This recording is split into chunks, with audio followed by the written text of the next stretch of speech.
আল্লাহ রাব্বুল আলামিন কালামে হাকিমের মধ্যে বললেন, وَإِذْ قَالَ يُوسُفُ لِأَبِيهِ يَا أَبَتِ إِنِّي رَأَيْتُ أَحَدَ عَشَرَ كَوْكَبًا وَالشَّمْسَ وَالْقَمَرَ رَأَيْتُهُمْ لِي سَاجِدِينَ। ইউসুফ আলাইহিস সালাম বললেন, ইয়া আবাতি, হে আমার বাবা, ইন্নী রাআইতু আহাদা আশারা কাওকাবান ওয়াশ-শামসা ওয়াল কামারা, নিশ্চয় আমি স্বপ্নে দেখেছি 11টি নক্ষত্র। নক্ষত্র বুঝেন? তারকা। নিশ্চয় আমি স্বপ্নে দেখেছি আকাশের 11 নক্ষত্র, ওয়াশ-শামসা ওয়াল কামারা, চন্দ্র এবং সূর্য, রাআইতুহুম লি সাজিদিন, তাদেরকে দেখেছি তারা আমাকে সেজদা করছে। এই স্বপ্নটা দেখলেন কে? জোরে বলতে হবে, কে? ইউসুফ আলাইহিস সালাম এই স্বপ্ন দেখে বললেন কার কাছে? বাবার নাম কি? ইয়াকুব আলাইহিস সালামের কাছে যখন এই স্বপ্ন বললেন, এবার ইয়াকুব আলাইহিস সালাম বুঝতে পারলেন আমার 11 জন 12 জন সন্তানের মধ্যে আমি যে আল্লাহর নবী, আল্লাহর পয়গাম্বর, আমার নবুয়তের উত্তরাধিকার আমার সন্তানদের মধ্যে আমার এই ছেলে ইউসুফই রক্ষা করবে। আমার 12 জন ছেলের ভিতরে আমার নবুয়তের উত্তরাধিকার আমার এই ছেলে হবে। হযরত ইয়াকুব বুঝতে পারলেন, বলেন না সুবহানাল্লাহ। বাবা ইউসুফ, তুমি যেই স্বপ্ন দেখেছ, দুনিয়াতে কোনো ভাই ভাইয়ের ভালো চায় না, ঠিক না বেঠিক? এক ভাই আরেক ভাইয়ের চেয়ে বড় হয়ে যাক, এটা আপন মায়ের পেটের ভাইও এটা চায় না। হিংসা আছে না নাই? ইয়াকুব আলাইহিস সালাম তার পুত্রকে একটু সাবধান করে দিলেন। কুরআনুল কারীমে আল্লাহ রাব্বুল আলামিন বলেন, قال يا بني لا تقصص رؤياك على إخوتك فيكيد لك كيدا إن الشيطان للإنسان عدو مبين। হযরত ইয়াকুব আলাইহিস সালাম তার ছেলেকে বললেন, বাবা, ইয়া বুনাইয়া, হে আমার আদরের পুত্র, লা তাকসুস রুয়াকা আলা ইখওয়াতিকা, তুমি এই তোমার স্বপ্নের কথা তোমার যে বাকি 11 জন ভাই আছে তাদের কাছে তুমি বর্ণনা করো না। তোমার বাকি ভাইদের কাছে এই যে স্বপ্নটা দেখছো, আমার কাছে এসে যেটা বলছো, এই স্বপ্নের কথা তুমি তোমার ভাইদের কাছে বর্ণনা। স্বপ্নের কথা সবার কাছে বলা যায় না, এতে হিতে বিপরীত হওয়ার সম্ভাবনা আছে না নাই? ফায়াকিদু লাকা কাইদা, তারা তোমার বিরুদ্ধে ষড়যন্ত্র করবে, ওরা চক্রান্ত করবে, ওরা প্রতিহিংসায় ওরা তোমার সাথে দুশমনি করবে, তোমার ক্ষতি করার চেষ্টা করবে। মনে রাখো, ইন্নাশ শাইতানা লিল ইনসানি আদুউম মুবিন, নিশ্চয় শয়তান হলো মানুষের প্রকাশ্য শত্রু। শয়তান কি মানুষের বন্ধু না শত্রু? আরে আজ তো বলেন, বন্ধু না শত্রু? আমার ভাইরা, আমাদের সমাজেও এরকমের কিছু মানুষ আছে যারা স্বামী স্ত্রী, বাবা ছেলে গোপনে কি কথা বলে, স্বামী স্ত্রীর বাবা ছেলের গোপন কথাগুলো আড়ি পেতে কান পেতে শুনে। আছে না নাই? কি বলেন, আছে কি না? আপনাদের গ্রামে মনে হয় নাই, আছে? আমার ভাইয়েরা, ইউসুফ যেই স্বপ্নের কথা বাবার কাছে বললেন, এই বলার সাথে সাথে একজন টের পেয়ে গেল। একজন টের পেয়ে গিয়ে বাকি সবার কাছে প্রকাশ করে দিল। বাকি সবাই হিংসায় জ্বলে উঠল। তাদের মনের মধ্যে এবার হিংসা শুরু হলো যে আমাদের ছোট ভাই ইউসুফ, সে আমার বাবার উত্তরাধিকার হবে, নবুয়তের নবীর উত্তরাধিকারী লাভ করবে। আমার বাবার যত ভালোবাসা আছে সব তো ইউসুফের জন্য। তাইলে আমরা বাকি 11 ভাই তো বঞ্চিত হব। তাহলে যে করেই হোক আমার বাবার দয়া থেকে, ভালোবাসা থেকে, বাবার স্নেহ থেকে ইউসুফকে যেই কোনো মূল্যেই হোক ইউসুফকে বঞ্চিত করতে হবে। নাউজুবিল্লাহ। ওরা এখন গোপন ষড়যন্ত্র, গোপন মিটিং শুরু করলো যে ইউসুফকে কিভাবে বাবার স্নেহ থেকে বঞ্চিত করা যায়। ওরা এখন চিন্তা করলো ইউসুফকে ওরা হত্যা করবে। ভাই, একই বাবার সন্তান, স্বার্থের কাছে ওরা পরাজিত হয়ে সিদ্ধান্ত নিল ইউসুফকে কি করবে? হত্যা করবে, ইউসুফকে মেরে ফেলবে। তো ওই 10 ভাইয়ের ভিতরে খারাপের ভিতরেও একটু ভালো আছে না নাই? কথা বলেন, আছে না নাই? ওই 10 জনের মধ্যে একজন একটু ভালো ছিল, তার নাম ইয়াহুদা। ইয়াহুদা বলল তাকে মারা দরকার নাই। কুরআনুল কারিমে আল্লাহ রাব্বুল আলামিন সেই কথাটাকে নোট করে বলেছেন, ক্বালা কাইলুম মিনহুম লা তাকতুলু ইউসুফা ওয়া আলকুহু ফি গায়াবাতিল জুব্বি ইয়ালতাকিতুহু বা'দুস সাইয়ারাতি ইন কুনতুম ফাইলিন।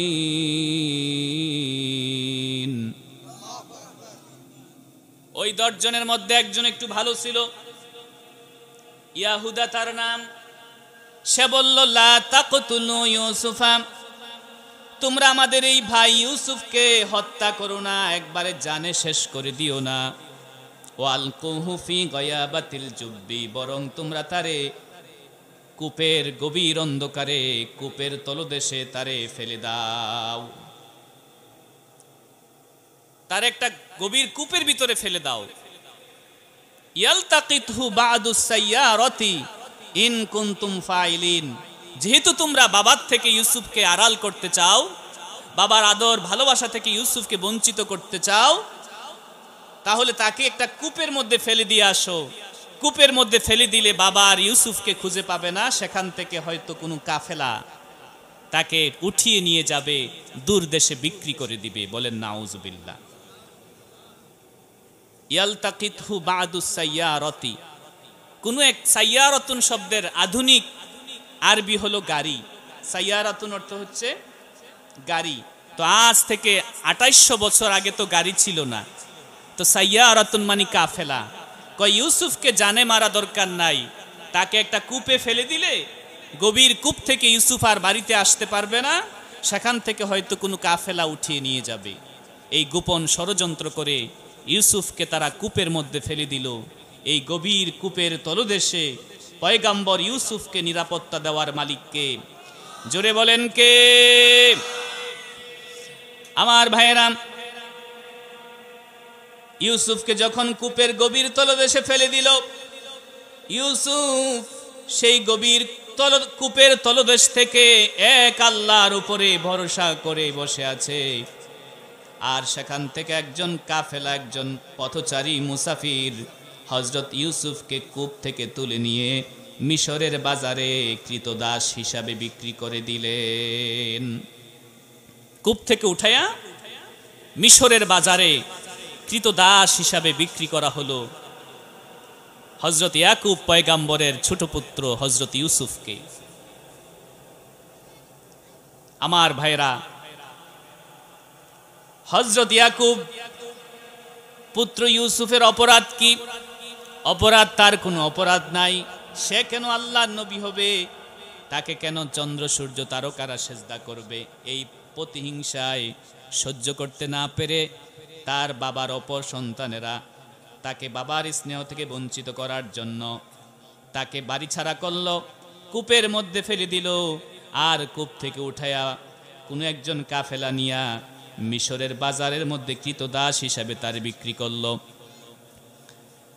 সেখান থেকে একজন জ্ঞানী ব্যক্তি, একজন মানুষ তাকে কিনে নিলেন। কিনে নিয়ে বেশ কয়েক বছর ইউসুফকে সুন্দরভাবে লালন পালন করিয়ে বড় করলেন। সেখানেও ইউসুফের সুখের দিন বেশি দিন টিকল না। ইউসুফের উপরে অত্যাচার নির্যাতন শুরু হলো। চক্রান্ত আর ষড়যন্ত্রে হযরত ইউসুফ আলাইহিস সালামকে শেষ পর্যন্ত জেলখানার মধ্যে বন্দী করা হলো। হযরত ইউসুফ এখন মিশরের জেলখানার কয়েদি, জেলখানার আসামি, ষড়যন্ত্রের শিকার। আমাদের বাংলাদেশেও ষড়যন্ত্র করে ভালো মানুষগুলাকে বন্দী করা হয়েছিল। কথা বলেন ঠিক না বেঠিক? আমার ভাইয়েরা, হযরত ইউসুফ আলাইহিস সালাম এখন জেলখানার কয়েদি আসামি। ওই সময়ে মিশর সরকার, মিশরের প্রেসিডেন্ট একটা ভয়ানক স্বপ্নে রাত্রে একটা ভয়ানক স্বপ্ন দেখলেন। মিশর সরকার, যেই সরকারের অধীনে হযরত ইউসুফ জেলখানায় বন্দী, সেই মিশর সরকার রাত্রে ঘুমাতে যে গভীর রাতে এক ভয়াবহ স্বপ্ন দেখলেন। আমরাও কিন্তু অনেক সময় এমন ভয়াবহ স্বপ্ন দেখি, ওই স্বপ্নগুলো দেখার পর আর ওই রাত্রে ঘুম আসে না। কথা কোন ঠিক না বেঠিক? আপনাদের কি মনোযোগ আছে না গেছে? আমার ভাইয়েরা, কোরআনুল কারীমের মধ্যে সেই কথাটাকে আল্লাহ বলেন, ক্বালাল মালিকু ইন্নী আরা সাবআ বাকারাতিন সিমানিন ইয়াকুলুহুন্না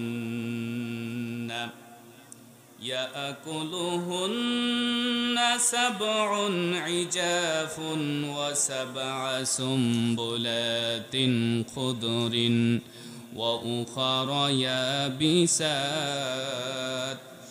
ক্বালা ইয়া আইয়ুহাল মালাউ আফতুনি ফি রুয়ায়া ইন কুনতুম লিররুয়া তা'বুরুন। মিশরের যেই সম্রাট, তিনি বললেন, ইন্নী আরা, আমি স্বপ্নে দেখছি, সাবা বাকারাতিন সিমানিন ইয়াকুলুহুন্না সাবউন ইজাফ, আমি স্বপ্ন দেখলাম 60টা মোটা তাজা গাবি। মিশরের প্রেসিডেন্টে কি স্বপ্ন দেখছে? 60টা মোটা তাজা গাভী। কয়টা? 60টা মোটা তাজা গাভী। ইয়াকুলুহুন্না সাবউন ইজাফ, 60টা জীর্ণ শীর্ণ দুর্বল চিকন গাভী, দুর্বল 60টা গাভী 60টা মোটা তাজা গাভীকে খেয়ে ফেলছে। ওয়াসাবা সুম্বুলাতিন খুদরিন ওয়া উখারা ইয়াবিসাত, আর তিনি দেখলেন 60টা সবুজ শীষ, 60টা শুষ্ক শীষ। শীষ বুঝেন তো? গমের, ধানের বা যে কোনো শস্যের শীষ। এই স্বপ্নটা মিশর সরকার দেখলেন। যখনই তিনি এই স্বপ্ন দেখলেন যে 60টা গাভী মোটা তাজা, এই মোটা তাজা গাভীগুলোকে চিকন দুর্বল 60টা গাভী এসে খেয়ে ফেলছে, এই স্বপ্ন দেখার পরে ওই রাত্রে তিনি আর ঘুমাতে পারলেন না। তিনি কি করলেন? তিনি তার মন্ত্রী পরিষদকে ডাকলেন। তিনি তার পরিষদ মণ্ডলীকে ডেকে বললেন, ইয়া আইয়ুহাল মালাউ আফতুনি ফি রুয়ায়া, হে আমার মন্ত্রী পরিষদের সদস্য মণ্ডলী, তোমরা আমার এই স্বপ্নের সমাধান করো। ইন কুনতুম লিররুয়া তা'বুরুন, যদি তোমরা স্বপ্নের তাবির জেনে থাকো, আমি যে এই স্বপ্নটা দেখলাম, সব মানুষের স্বপ্নের ব্যাখ্যা একরকম হয় না। কথা বলেন ঠিক না বেঠিক? আপনি আমি যে কোনো স্বপ্ন দেখি, সমস্যা নাই, কিন্তু একটা রাষ্ট্রের প্রেসিডেন্ট যদি একটা স্বপ্ন দেখে, এই স্বপ্নের ভিতরে রহস্য আছে না নাই? জোরে বলেন আছে না নাই? আমার ভাইরা, তিনি সেই রাতে আর ঘুমাতে পারলেন না। মন্ত্রী পরিষদকে ডাকলেন, ডেকে বললেন, তোমরা আমার এই স্বপ্নের তাবির করো, এটার ব্যাখ্যা কি জানতে চাই। মন্ত্রী পরিষদের সদস্যরা বললেন, আপনার এই কাল্পনিক স্বপ্নের তাবির করতে আমরা কেউ অভিজ্ঞ নই। যদি আপনি আপনার এই স্বপ্নের ব্যাখ্যা জানতে চান, তাহলে আপনি মিশরের জেলখানায় যেই যুবক ইউসুফকে কয়েদি হিসাবে বন্দী করে রেখেছেন, ওই ইউসুফ কেবল আপনার স্বপ্নের তাবির করে দিতে পারবে। আল্লাহু আকবার, আল্লাহু আকবার। তাই নাকি? আমার জেলখানার ইউসুফ আমার এই স্বপ্নের তাবির করে দিতে পারবে? তো ঠিক আছে, তাইলে ইউসুফকে নিয়ে আসো আমার কাছে, ইউসুফকে আমি মুক্ত করব, ইউসুফের জেল জীবন থেকে আমি তাকে মুক্ত করে দিব যদি সে আমার স্বপ্নে তাবির বলতে পারে। আমার ভাইয়েরা, মিশর সম্রাটের প্রতিনিধি দল ইউসুফের কাছে গেলেন, বললেন রাজার এই স্বপ্ন আপনি যদি তাবির করে দিতে পারেন, রাজা আপনাকে জেল জীবন থেকে মুক্ত করবেন। হযরত ইউসুফ আলাইহিস সালাম গোসল করলেন, গোসল করে সমস্ত কয়েদিদের জন্য আল্লাহর কাছে দোয়া করলেন। দোয়া করে তিনি মিশর সম্রাটের সাথে দেখা করার জন্য গেলেন। যাওয়ার পরে তিনি মিশর সম্রাটকে আরবি ভাষায় সালাম দিলেন। আরবি ভাষায় কি দিলেন? হিব্রু ভাষায় দোয়া করলেন। কয় ভাষায়? আরবি ভাষায় সালাম, হিব্রু ভাষায় করলেন দোয়া। মিশর প্রেসিডেন্ট পৃথিবীর অনেক ভাষা জানতেন, যত ভাষায় ইউসুফের সাথে কথা বলছেন ইউসুফ সকল ভাষায় জবাব দিছেন, কিন্তু মিশরের প্রেসিডেন্ট দুইটা ভাষা জানতেন না। যেই দুইটা ভাষা আল্লাহর পয়গাম্বর ইউসুফ জানতেন, সেই দুই ভাষা হচ্ছে আরবি এবং হিব্রু ভাষা।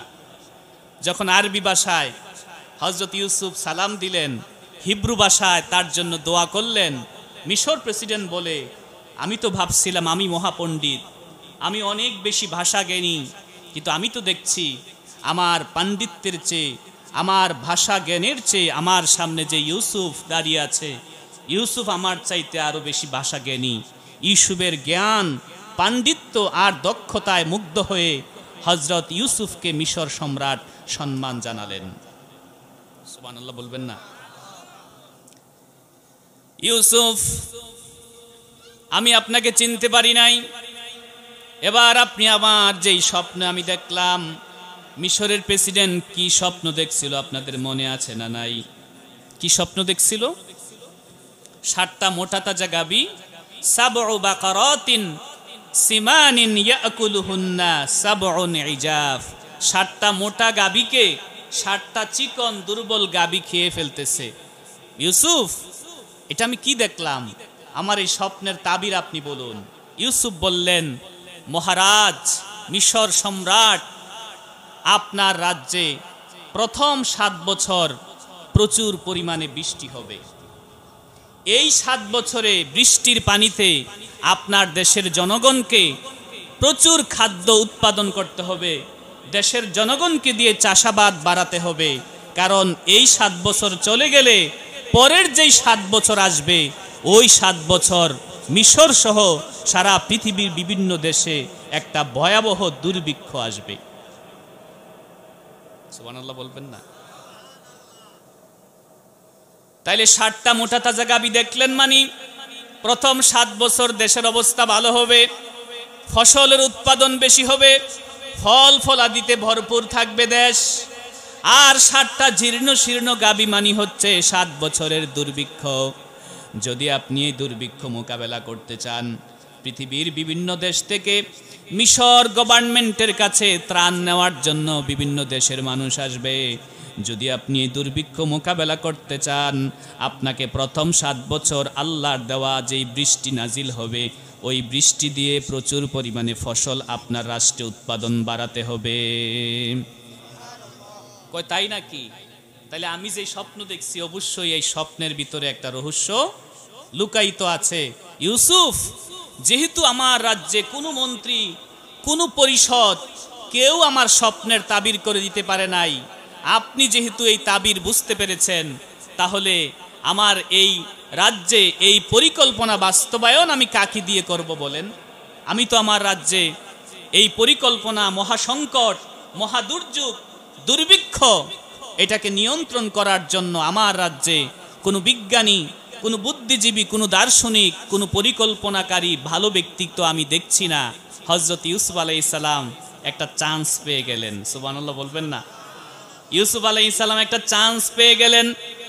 ইউসুফ আলাইহিস সালাম বললেন, ক্বালা ইজআলনি আলা খাযাইনিল আরদি, ক্বালা ইজআলনি আলা খাযাইনিল আরদি ইন্নী হাফিজুন আলীম।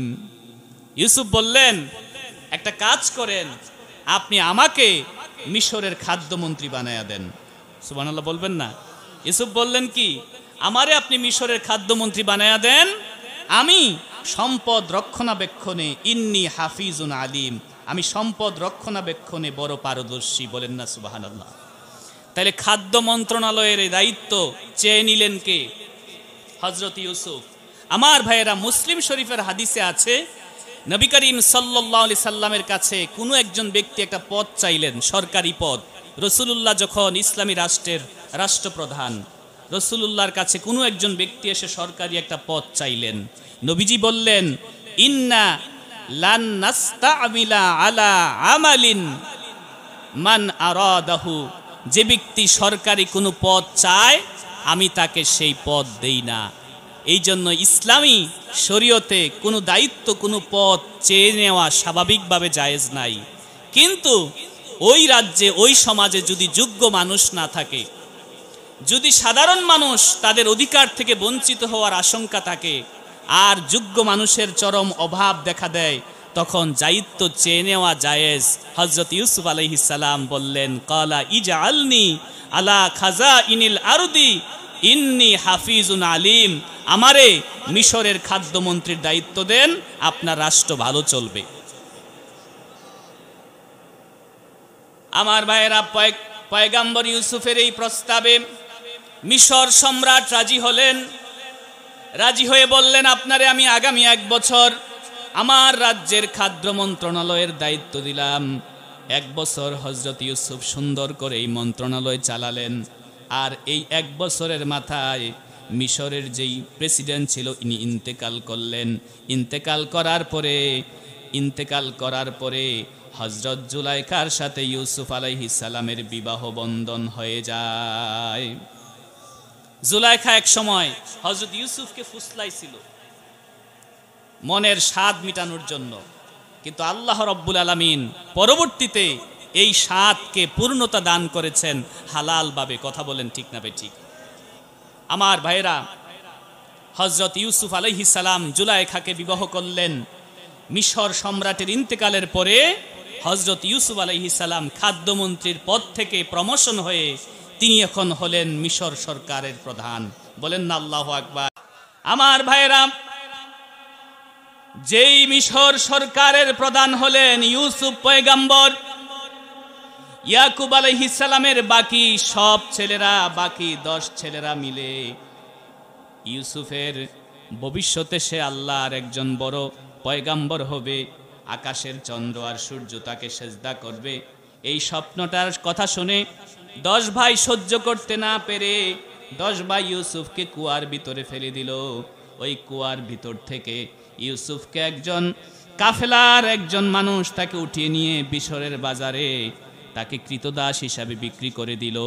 ওই কৃতদাস হিসাবে বিক্রি হওয়ার পরে তাকে জেলখানায় বন্দি করা হলো। এই জেলখানার কয়েদিকে আজকে সময়ের আবর্তনে মিশরের প্রেসিডেন্ট বানালেন কে? জোরে বলেন কে? ক্ষমতা কার হাতে? জোরে বলেন কার হাতে? আমার ভাইরা, ওই যে স্বপ্ন দেখছিলেন মিশর সরকার, যে 60টা মোটা তাজা গরু, 60টা দুর্বল গরু 60টা মোটা তাজা গরুকে খেয়ে ফেলতেছে, ওই স্বপ্নের ব্যাখ্যা ইউসুফ দিছিলেন 7 বছর দেশে ফসল উৎপাদন বেশি করতে হবে, কারণ পরের 7 বছর দেশে কি আসবে? দুর্ভিক্ষ আসবে। আপনাদের মনোযোগ আছে না গেছে? আমার ভাইরা, দুর্ভিক্ষ শুরু হলো মিশরে, পৃথিবীর বিভিন্ন দেশে দুর্ভিক্ষ শুরু হলো, খাদ্য সংকট দেখা দিল, খাদ্যের অভাবে পৃথিবীর বিভিন্ন দেশ থেকে মিশর সরকারের কাছে ত্রাণ নেওয়ার জন্য আসতেছে। আপনারা বলেন তো, মিশর সরকারের প্রধানের নাম কি? মিশরের রাষ্ট্রপতির নাম কি? ইউসুফ আলাইহিস সালাম। ওই কেনান থেকে যেই 10 ভাই ইউসুফকে ষড়যন্ত্র করে বাড়ি ছাড়া করেছিল, বাবার স্নেহ থেকে বঞ্চিত করেছিল, সেই 10 ভাইও আজকে মিশর সরকার ইউসুফের কাছে ত্রাণ নেওয়ার জন্য ইউসুফের দরজায় আসতে হয়েছে। আল্লাহ তাআলা সকালবেলার ধ্বনিরে তুই নদীর এপার ভাঙ্গে উপার ঘরে, এই তো নদীর খেলা, সকাল বেলার ধনী রে তুই ফকির সন্ধ্যাবেলা। ইউসুফকে সহ্য করতে পারে নাই যারা, ইউসুফকে বঞ্চিত করেছে যারা, ওরা আজকে ইউসুফের ঘরের দরজায় ওরা ভিখারির মতো আসতে হয়েছে। কথা বলেন ঠিক না বেঠিক? আমার ভাইয়েরা, ইউসুফ আলাইহিস সালামের 10 ভাই, আর ইউসুফের আপন একজন ছোট ভাই ছিল। ওই ছোট ভাইয়ের নাম ছিল বিনিয়ামিন। সৎ ভাই 10 জন, আপন ভাই 1 জন, মোট কতজন? 11 ভাই মিশর সরকারের কাছে ত্রাণ নেওয়ার জন্য আসছে। এরপরে ত্রাণ নেওয়ার পরে ইউসুফকে দেখে তারা চিনতে না পারলেও ইউসুফ আলাইহিস সালাম ভাইদেরকে দেখে ঠিকই চিনে ফেলেছেন। ছোট যেই ভাইয়া বিনিয়ামিন আসছিল, এই বিনিয়ামিনকে আটকায়া রাখলেন একটা কৌশল অবলম্বন করে, যে বিনিয়ামিনকে যদি রাখি আমার বাবার সন্ধান পাওয়া যাবে। সুবহানাল্লাহ বলবেন না? বিনিয়ামিনকে রেখে দিলেন একটা কৌশল, একটা চক্রান্ত সাজিয়ে, যেইটা সাজালে বিনিয়ামিনকে রাখা যায়। বললেন, আপনাদের এই ছোট ভাই, ওকে আমি যেতে দেব না, ও মহা অন্যায় করছে, ওরে আমি ছাড়বো না। আপনাদের বাবা যদি জীবিত থাকে, আপনারা আপনাদের পরবর্তী আসার সময় আপনার বাবারে সাথে নিয়ে আসবেন। সাথে নিয়ে আসলে আপনাদের এই ছোট ভাই বিনিয়ামিনকেও দিয়ে দিব, এবং এখনের চেয়ে আরো বেশি খাদ্য, আরো বেশি রসদ আপনাদেরকে উপহার দিব। আমার ভাইরা ত্রাণ নিয়ে চলে গেলেন, বিনিয়ামিনকে রেখে গেলেন। বাবার কাছে বিনিয়ামিনের সম্পর্কে, বাবার আমানত বাবার হাতে তুলে দিতে পারলেন না। বললেন, বাবা, মিশর সরকার ত্রাণ দিয়েছে ঠিকই, কিন্তু আপনার এই ছোট পুত্র বিনিয়ামিনকে রেখে দিয়েছে। আপনি যদি আমাদের সঙ্গে চলুন, আপনি আপনার সন্তানকে ফিরে পাবেন। ইউসুফ আলাইহিস সালামের এই পরিকল্পনা মোতাবেক পরবর্তী ত্রাণ নেওয়ার জন্য হযরত ইয়াকুব এবং বাকি 11 জন ছেলে মিশরের রাষ্ট্রের ভূখণ্ডে দ্বিতীয়বার আবার পৌঁছলেন। বলেন সুবহানাল্লাহ, আরো জোরে বলেন সুবহানাল্লাহ।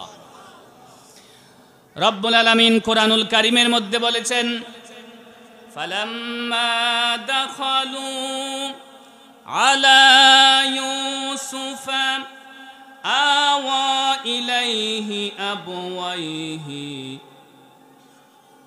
وقال ادخلوا مصر إن شاء الله آمنين فلما دخلوا على يوسف যখন ইয়াকুব এবং বাকি 11 জন ছেলে সহ মিশরের রাজ্যে যখন পৌঁছলেন, ইউসুফের কাছে যখন পৌঁছলেন, ইউসুফ আলাইহিস সালাম বহু বছর পরে বাবা মাকে দেখতে পেয়ে আবেগ নিয়ন্ত্রণ করতে পারলেন না। আওয়া ইলাইহি আবওয়াইহি, নিজের বাবা মাকে নিজের বুকের সাথে জড়িয়ে ধরলেন। এখনো পরিচয় দিতেছেন না যে আমি আপনার হারিয়ে যাওয়া ছেলে ইউসুফ, কিন্তু বাবাকে দেখে ইউসুফ চিনছেন আর বললেন, বাবা আপনি কি করুন। ক্বালা ইউসুফ, ইউসুফ বললেন, উদখুলু মিসর ইনশাআল্লাহু আমিনিন, আল্লাহর ইচ্ছায় মিশরের সীমান্তে, মিশরের ভূখণ্ডে নিরাপদে প্রবেশ করুন, কোনো ভয় নাই, কোনো ভয় নাই। সুবহানাল্লাহ। আমার ভাইয়েরা, ইউসুফ আলাইহিস সালাম, কোরআনুল কারীমের মধ্যে আল্লাহ বলছেন, রফা আবওয়াইহি আলা আরশিহি, ইউসুফ আলাইহিস সালাম তার বাবা মাকে তার সিংহাসনের মধ্যে বসালেন। তাফসীরে জালালাইনের মধ্যে আসছে, জালাসা ইউসুফু আলা সারিরিহি ওয়া আজলাসাহুমা মাহু, হযরত ইউসুফ নিজে সিংহাসনে বসলেন এবং সাথে দুই পাশে বাবা আর মাকে সিংহাসনে বসাইলেন। সুবহানাল্লাহ বলবেন না? আর আল্লাহ রাব্বুল আলামিন সেই সময়ের ঘটনাটাকে কোরআনের মধ্যে বলেছেন, ওয়াখারু লাহু সুজ্জাদা, বাবা মাকে দুই পাশে ইউসুফ বসালেন। তখন ইউসুফের বাবা এবং মা এবং বাকি 11 ভাই তারা কি করলো? সিজদায়, ইউসুফের সামনে সিজদায় নত হয়ে পড়ল। বলেন সুবহানাল্লাহ। তাফসীরের মধ্যে আসছে সুজুদা বিইনহিনাইন লা ওয়াদআ জাবহাতিন কানাত তাহিয়াতুহুম যালিকা জামান। ওই যে সিজদা দিল, এই সিজদাটা মস্তককে মাটির মধ্যে লাগিয়ে সিজদা নয়, কপালকে মাটির মধ্যে লাগিয়ে সিজদা নয়। কানাত তাহিয়াতুহুম যালিকা জামান, ওই সময়ে কোন রাজা বাদশাকে অভিবাদন জানাবার এটা ছিল নিয়ম, মাথাটাকে একটু নত করা। এই পদ্ধতিতে 11 ভাই আর বাবা এবং মা ইউসুফের সামনে সিজদা করলেন। হযরত ইউসুফ বললেন, বাবা আপনি কি বুঝতে পারছেন এই ঘটনাটা কি? এটা হচ্ছে সেই ঘটনা, যেই ঘটনাটা আপনি আপনার ছোট পুত্র ইউসুফকে বলেছিলেন ব্যাখ্যা করে। ইউসুফ যখন স্বপ্ন দেখেছিল আকাশের 11টি তারকা আর চন্দ্র এবং সূর্য ইউসুফের পায়ে সিজদা করছে। তাফসিরে ইবনে আব্বাসের মধ্যে রাইসুল মুফাসসিরিন আব্দুল্লাহ ইবনে আব্বাস বলেন, ওই যে ইউসুফ স্বপ্ন দেখলেন 11টি তারা তাকে সিজদা করছে, ওই 11টি তারকা হচ্ছে ইউসুফের 11 ভাই, আর আকাশের চন্দ্র আর সূর্য হলো ইউসুফের বাবা এবং মা। সুবহানাল্লাহ বলবেন না? হযরত ইউসুফ আলাইহিস সালাম বললেন, وقال يا أبت هذا تأويل رؤياي من قبل قد جعلها ربي حقا। বাবা, হাদা তা'ওয়িলু রু'য়ায়া মিন ক্বাবলু, এটা হচ্ছে আমার পূর্বের স্বপ্নের সেই ব্যাখ্যা। কাদ জাআলাহা রব্বি হাক্কা, আমার রব আমার সেই শৈশবের স্বপ্নকে আজকে সত্যে পরিণত করে দেখিয়েছেন। এই জন্য আমার 11 ভাই আর আমার বাবা মা আজকে আমাকে সিজদা করছে। সুবহানাল্লাহ। আমার ভাইরা, হযরত ইউসুফ আলাইহিস সালাম জীবনে যেই স্বপ্ন দেখলেন শৈশবে, যৌবন বয়সে, সেই ইউসুফের স্বপ্নকে বাস্তবায়ন করে মিশর সরকার ইউসুফকে বানালেন কে? জোরে বলেন কে? তাইলে এই যে স্বপ্ন, এটা কি সাধারণ মানুষের স্বপ্ন? আপনি আমি ঘুমাইলে কত স্বপ্ন দেখি না, দেখি কিনা বলেন? আপনি আমি ঘুমাইলে দেখি স্বপ্নে পোলাও খাইতেছি, বিরিয়ানি খাইতেছি। ঘুম থেকে উঠা দেখি মুখের ভিতরে বালুশের তুলা। খাইছেন কিন্তু পোলাও কুরমা। ঘুম থেকে উঠা দেখবেন পোলাও কুরমা মুখে লাইগা রইছে, আসলে পোলাও কুরমা না, বালিশের তুলা। ঠিক না বে ঠিক? ঘুমাইলে দেখি মোটরসাইকেল চালাইতেছি, খুব মজা করে আনন্দ করে মোটরসাইকেল চালাই। ঘুম থেকে উঠা দেখি আমি খাটের নিচে। আছে না নাই? কথা কয় আছে না নাই? আপনার আমার স্বপ্নগুলো কাল্পনিক, আপনার আমার স্বপ্নগুলো শয়তানের পক্ষ থেকে। কিন্তু আল্লাহর নবীদের, আল্লাহর নেককার বান্দাদের, আল্লাহর ওলিদের স্বপ্নগুলো, নেককার বান্দাদের স্বপ্নগুলো কাল্পনিক স্বপ্ন নয়, সেগুলো আর রুইয়া as-সালিহা, নেক স্বপ্ন। কথা বলেন ঠিক না বে ঠিক? নবী করিম সাল্লাল্লাহু আলাইহি সাল্লাম বলছেন, আর রুইয়াতুস সালিহাতু জুজউম মিন 46 মিনান নবুওয়াত। আল্লাহর নেককার বান্দাদের নেক স্বপ্ন নবীদের নবুয়তের 46 ভাগের 1 ভাগ।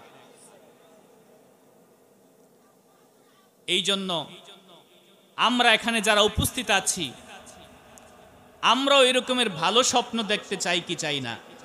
জোরে বলেন, চাই কি চাই না? ভালো স্বপ্ন দেখতে হলে ভালো কাজ করতে হবে, নেক আমল করতে হবে, অজু অবস্থায় থাকতে হবে। আমরা মনে করি নামাজের জন্য অজু না, নামাজ ছাড়াও মুমিন সকল অবস্থায় অজু, সর্বসময়ে মুমিন অজু অবস্থায় থাকবে। কথা বলেন ঠিক না বেঠিক? এই সব সময় যদি অজু অবস্থায় থাকেন, 5 ওয়াক্ত নামাজ পড়েন, বেশি বেশি দরুদ সালাম পড়েন, আল্লাহ রাব্বুল আলামিন আপনাকে স্বপ্ন যুগে বিভিন্ন নেক স্বপ্ন দেখাবেন, ভালো ভালো স্বপ্ন দেখাবেন। এমনও হতে পারে স্বপ্নে অনেক মানুষ রাসূলুল্লাহ সাল্লাল্লাহু আলাইহি সাল্লামের সাথে তার রাত্রিকালে জিয়ারত হয়ে যায়। আছে না নাই? রাসূলুল্লাহ সাল্লাল্লাহু আলাইহি সাল্লামকে স্বপ্ন যুগে আমরা দেখতে চাই কি চাই না? জোরে বলেন, চাই কি চাই না? আমার ভাইরা, আল্লাহর আখিরি নবী বিশ্বনবী মুহাম্মাদুর রাসূলুল্লাহ সাল্লাল্লাহু আলাইহি ওয়াসাল্লাম বলেন, মান রাআনি ফিল মানামি ফাকাদ রাআল হাক্ক ফাইন্নাশ শাইতানা লা ইয়াতামাসসালু আলা সূরাতি। যে ব্যক্তি আমি রাসূলকে স্বপ্নে দেখলো সে যেন সত্যি সত্যি আমাকেই দেখলো, কারণ শয়তান আমার আকৃতি ধারণ করতে পারে না।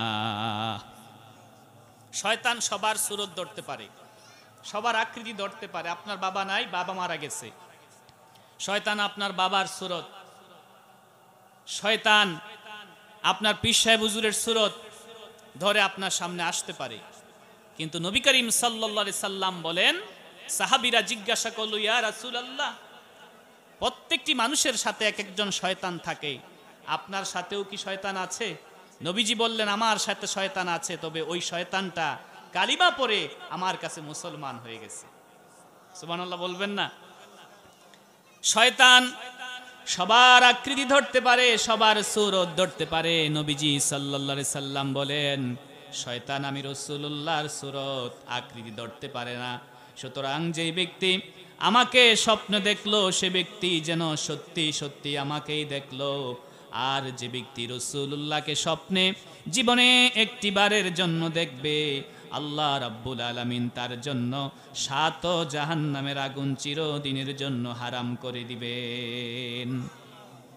রাসূলুল্লাহ সাল্লাল্লাহু আলাইহি ওয়াসাল্লামকে জীবনে একবার যে ব্যক্তি স্বপ্নে দেখবে, রাসূলুল্লাহর চাঁদ মুখ যে ব্যক্তি দেখার সৌভাগ্য লাভ করবে, আল্লাহর জাহান্নাম আল্লাহ তাআলা তার জন্য হারাম করে দিবেন, জান্নাতুল ফিরদাউস ওয়াজিব করে দিবেন। বলেন সুবহানাল্লাহ। সেই নবীজিকে আমরা স্বপ্ন যুগে দেখতে চাই কি চাই না? জোরে বলেন, চাই কি চাই না? কারা কারা চাই দুটো হাত তুলে আল্লাহকে দেখাই। নারে তাকবীর, নারে তাকবীর। ইসলামের আলো, আল কোরআনের আলো, আল হাদিসের আলো। হাত নামান।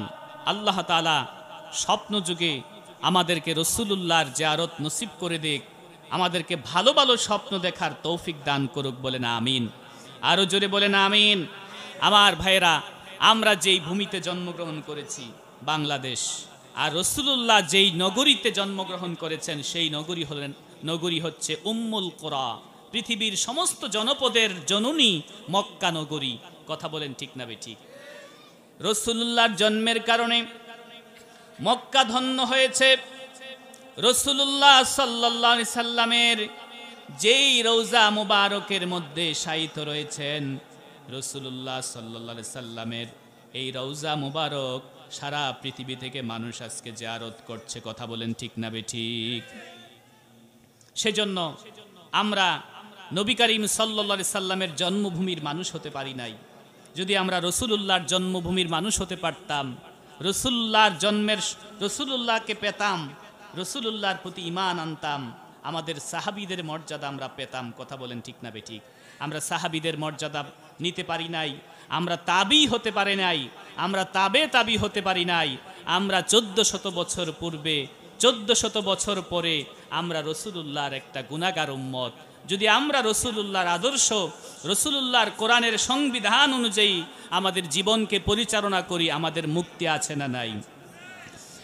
জন্ম আমার নবীর যুগে হলে কেমন হতো,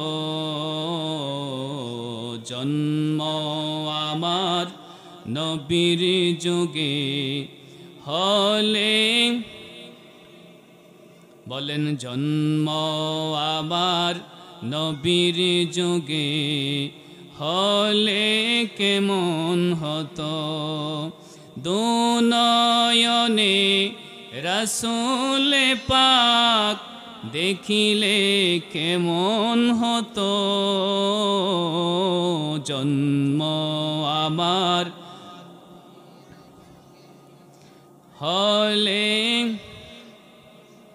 জন্ম আমার নবীর যুগে হলে,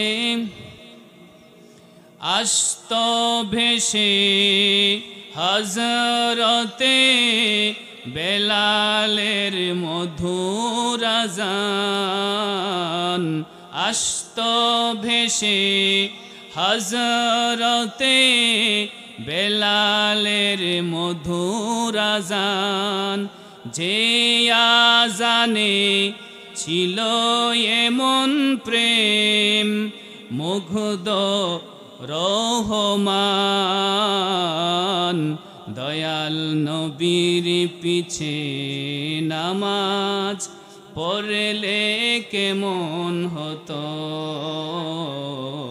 জন্ম আমার হলে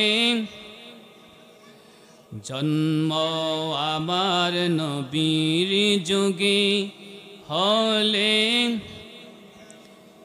দুনয়নে রাসূল পাক দেখিলে কেমন হতো দুনয়নে রাসূল পাক দেখিলে কেমন হতো জন্ম আমার নবীর যুগে হলে জন্ম আমার নবীর যুগে হলে আল্লাহ রাব্বুল আলামিন আমাদের অন্তরকে মুনাওয়ার করে দিন, আমাদের আমলকে পরিশুদ্ধ করে দেন, যেন আমরা দুই চোখে ভালো ভালো স্বপ্ন দেখতে পারি। আমরা যেন আমাদের এই চর্মচক্ষু দিয়ে রাসূলুল্লাহ সাল্লাল্লাহু আলাইহি ওয়াসাল্লামকে দেখতে পারি। আল্লাহ তাআলা কবুল করুন, বলেন আমিন। আরো জোরে বলেন আমিন। আমার ভাইয়েরা, আমরা যারা আজকের এই দক্ষিণ তেতাভূমি একতা যুব সংঘের উদ্যোগে জামি মসজিদ কমিটির উদ্যোগে আজকের এই কোরআনের তাফসিরুল কোরআন মাহফিলে বসে গেলাম, এমনও তো হতে পারে রে আজকের মাহফিল আপনার আমার জন্য জীবনের শেষ মাহফিল। এই জন্য এখনো যারা বাড়ি ঘরে রয়েছেন, দোকানপাটে ঘোরাফেরা করছেন, কোরআনের এই মাহফিলে বসে যান। আল্লাহ রাব্বুল আলামিনের ফেরেশতারা এই মাহফিলের চতুর্পার্শ্ব দিয়ে, আল্লাহর রহমতের ফেরেশতারা এই মাহফিলকে বেষ্টন করে রেখেছেন। এই মাহফিলকে উসিলা করে রাব্বুল আলামিন আমাদের জীবনের গুনাহ মাফ করে দিতে পারেন। আমাদের আমল নামায় গুনাহ আছে না নাই? আল্লাহর আখিরি নবী বিশ্বনবী মুহাম্মদুর রাসূলুল্লাহ সাল্লাল্লাহু আলাইহি ওয়াসাল্লাম বলেন, কুল্লু বানি আদমা খাত্তাউন ও খায়রুল খাত্তাইনা তাওয়াবুন। প্রত্যেক আদম সন্তান গুনাহগার, সবচাইতে উত্তম গুনাহগার হলো সে গুনাহ করার পরে বেশি বেশি তওবা করে যে। আমাদের আমল নামায় গুনাহ আছে না নাই? কম না বেশি? নবীজি সাল্লাল্লাহু আলাইহি সাল্লাম বলেন, সবচেয়ে উত্তম গুনাহগার হলো সে গুনাহ করার পরে বেশি বেশি তওবা করে যে। কথা বলেন ঠিক না বেঠিক? আমার নবীজির আমল নামায় কোনো গুনাহ ছিল কিনা? আল আম্বিয়া কুল্লুহুম মাসুমুন, সব নবীরা নিষ্পাপ। রাসূলুল্লাহর আমল নামায় কোনো গুনাহ না থাকার পরেও রাসূলুল্লাহ প্রত্যেক দিন ৭০ বার ইস্তেগফার করেছেন। আমার ভাইয়েরা, এই রাসূলুল্লাহ সাল্লাল্লাহু আলাইহি সাল্লাম ৭০ বার ইস্তেগফারের মাধ্যমে উম্মতকে শিক্ষা দিয়ে গেছেন, উম্মত তোমাদের আমল নামায় গুনাহ হবে, সামনে পিছনে ডানে বামে যেদিকে তাকাই, সকালবেলার সূর্য ওঠা থেকে রাতের সূর্য ডুবা পর্যন্ত প্রত্যেকটা মুহূর্তে মুহূর্তে আমরা গুনার সাগরে হাবুডুবু খাচ্ছি। কথা বলেন ঠিক না বেঠিক? এই গুনাহ থেকে বাঁচার জন্য, এই গুনাহ মাফ পাওয়ার জন্য যে ব্যক্তি ইস্তেগফার বেশি বেশি পড়বে, আল্লাহ রাব্বুল আলামিন তার সমস্ত গুনাহকে মাফ করে দিবেন, তার জীবনের সমস্ত চলার পথের সংকীর্ণতা দূর করে দিবেন। কোন সুবহানাল্লাহ। তিরমিজি শরীফের হাদিসে রাসূলুল্লাহ বলেন, মান লাজিমাল ইস্তেগফার জালাহুল্লাহু লাহু মিন কুল্লি হাম্মিন ফারজান।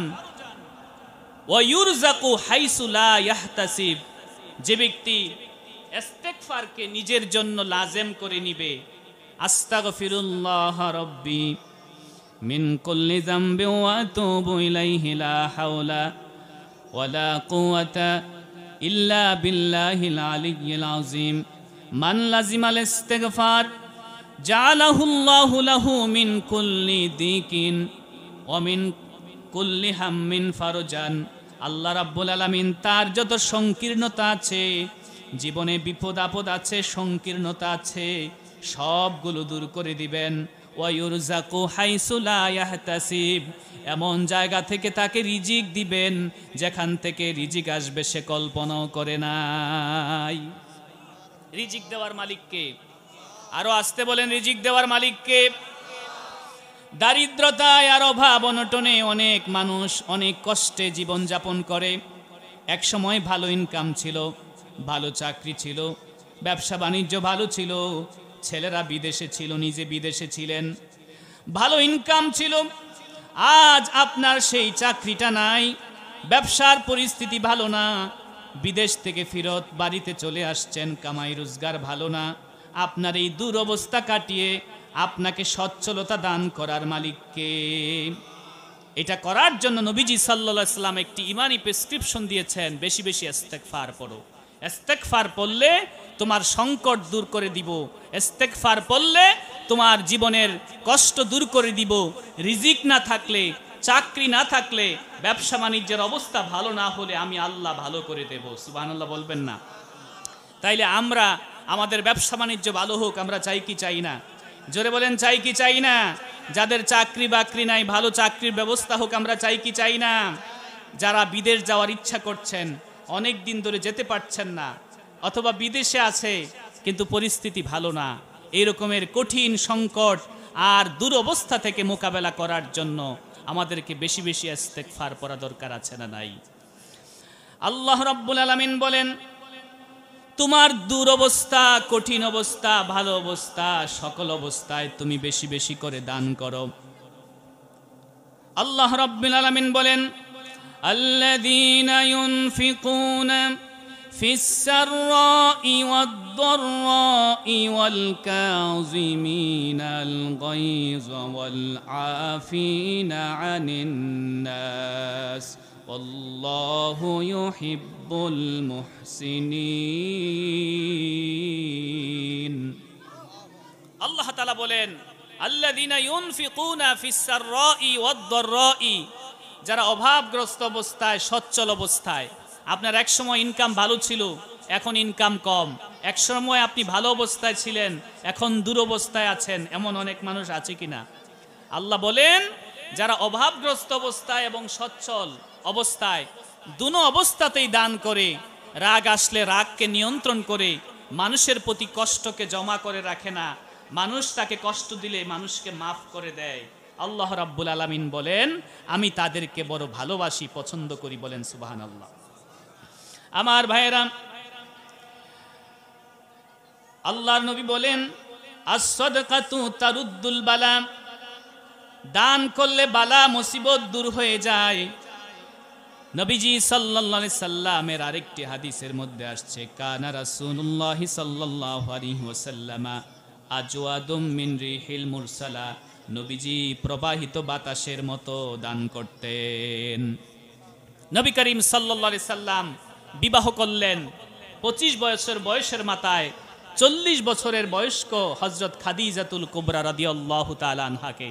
হযরত খাদিজাকে নবীজি যখন বিবাহ করলেন, হযরত খাদিজার মতো একজন ধনবতী, একজন গুণবতী, একজন মহিয়সী সম্ভ্রান্ত নারী মুহাম্মাদুর রাসূলুল্লাহ সাল্লাল্লাহু আলাইহি সাল্লাম একজন ইয়াতীম, বাবাহারা, মাহারা একজন ইয়াতীম যুবককে বিবাহ করার কারণে মক্কার সমস্ত নেতৃবৃন্দু, মক্কার বড় বড় ব্যক্তিরা হযরত খাদিজাকে নিয়ে তিরস্কার করা শুরু করলো। ছি ছি খাদিজা, তোমার চিন্তা, তোমার মন মানসিকতা এত নিম্নমানের। আমরা মক্কার বড় বড় ব্যক্তিরা থাকতে, নেতৃস্থানীয় ব্যক্তিরা থাকতে মুহাম্মদের মতো বাবাহারা, মাহারা একজন এতিম যুবককে বিবাহ করেছো। হযরত খাদিজা বড় বিচক্ষণ বিদৌষী নারী ছিলেন হযরত খাদিজা রাদিয়াল্লাহু আনহা।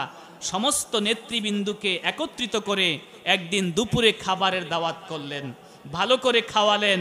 খাওয়াবার পরে হযরত খাদিজা উপস্থিত জনসমাবেশে সকলের সামনে হযরত খাদিজা বললেন, শুনুন, আমার যত স্থাবর অস্থাবর যত সম্পত্তি রয়েছে, আজ থেকে আমার সকল সম্পত্তির মালিক আমি না, আমার স্বামী মুহাম্মাদুর রাসূলুল্লাহ।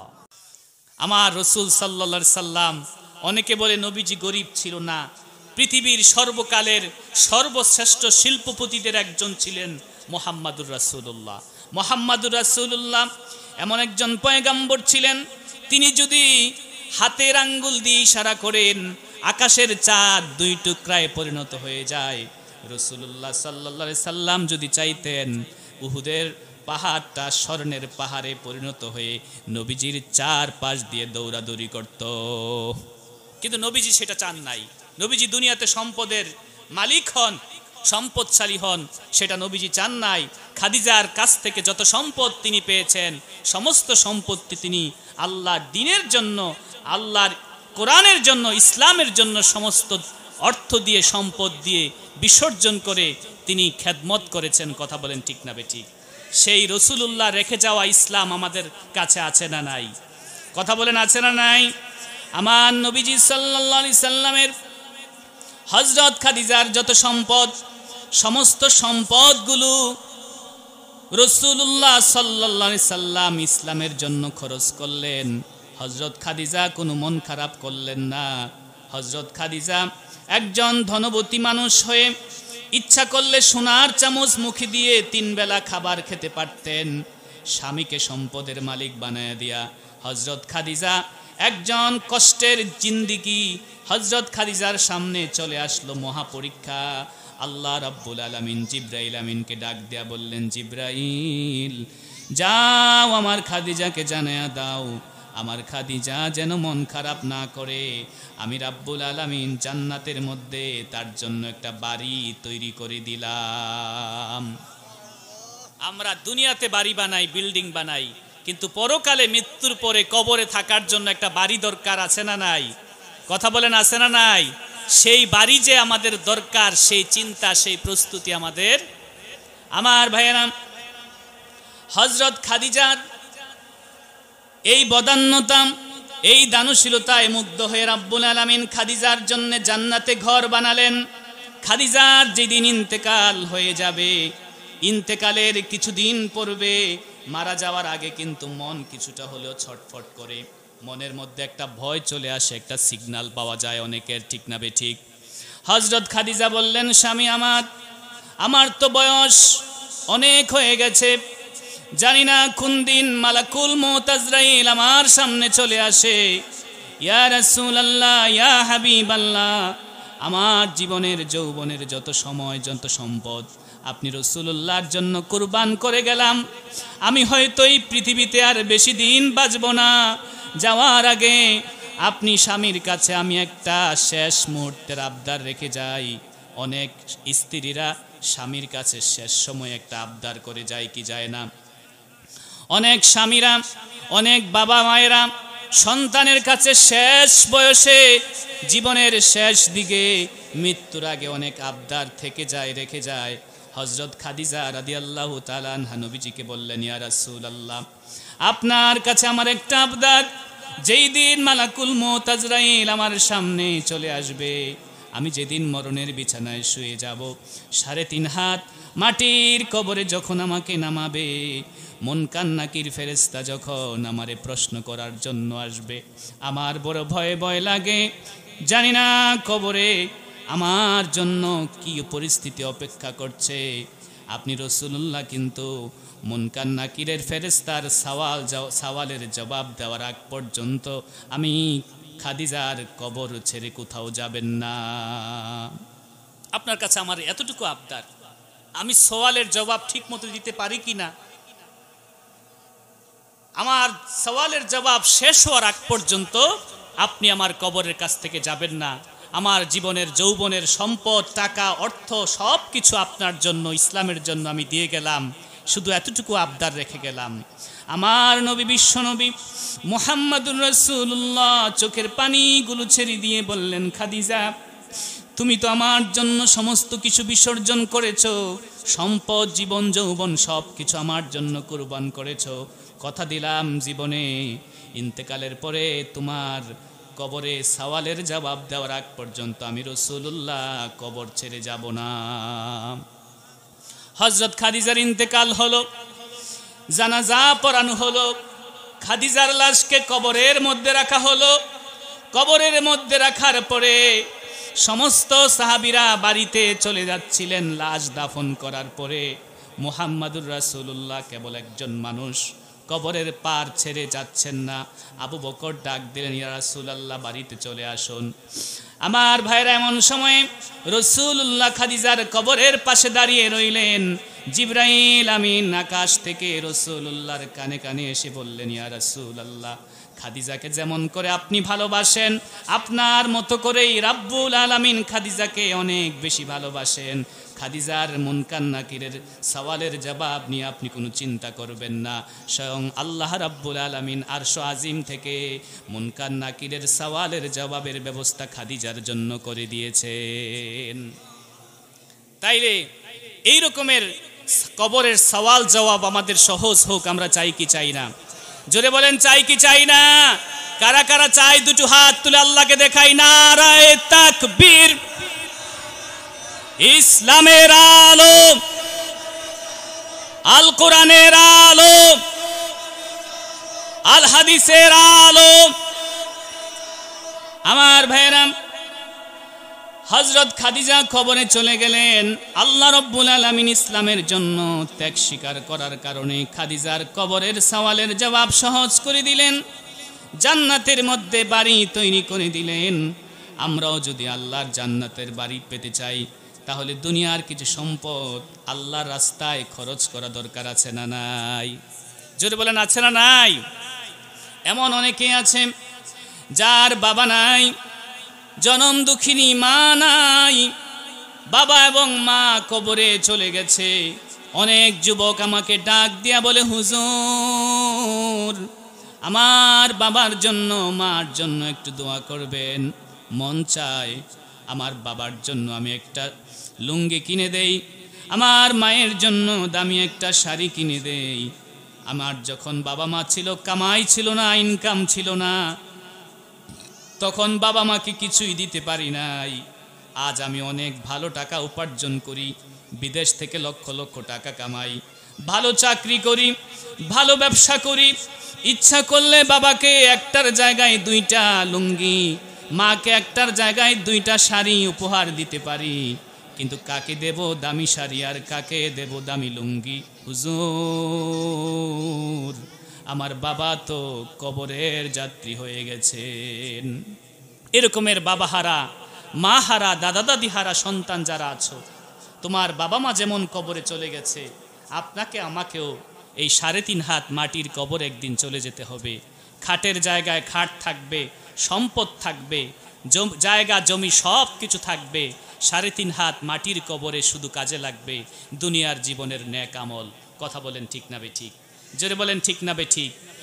আর যারা দুনিয়াতে থাকা অবস্থায় নেক আমল করবে, আল্লাহর ঘর মসজিদের জন্য, আল্লাহর দ্বীনের জন্য দান খয়রাত করবে, আল্লাহ রাব্বুল আলামিন দুনিয়ার দানের কারণে তার বালা মুসিবত গুলাকে দূর করে দিবেন। কোন সুবহানাল্লাহ।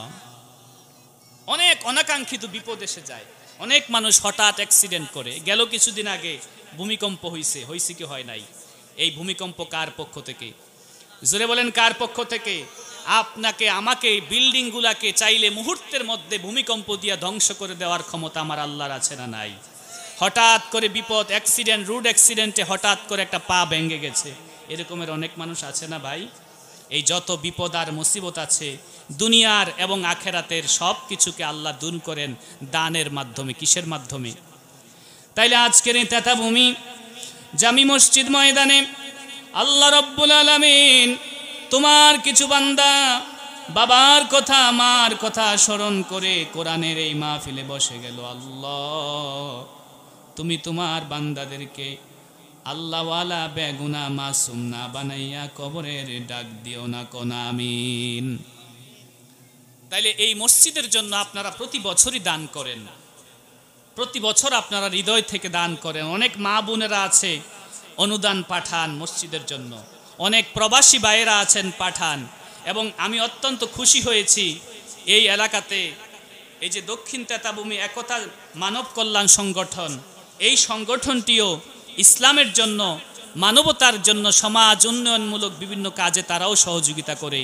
আপনাদের সহযোগিতায় এই মসজিদ উন্নত হয়েছে। মসজিদের কিছু ঋণও থাকতে পারে। এই সব কিছু মিলিয়ে আমরা আল্লাহর এই ঘর মসজিদের জন্য যদি আমরা ভালো মন মানসিকতা রাখি, আল্লাহ পাক আমাদের প্রতি ভালো দৃষ্টি রাখবেন। কথা বলেন ঠিক না বেঠিক?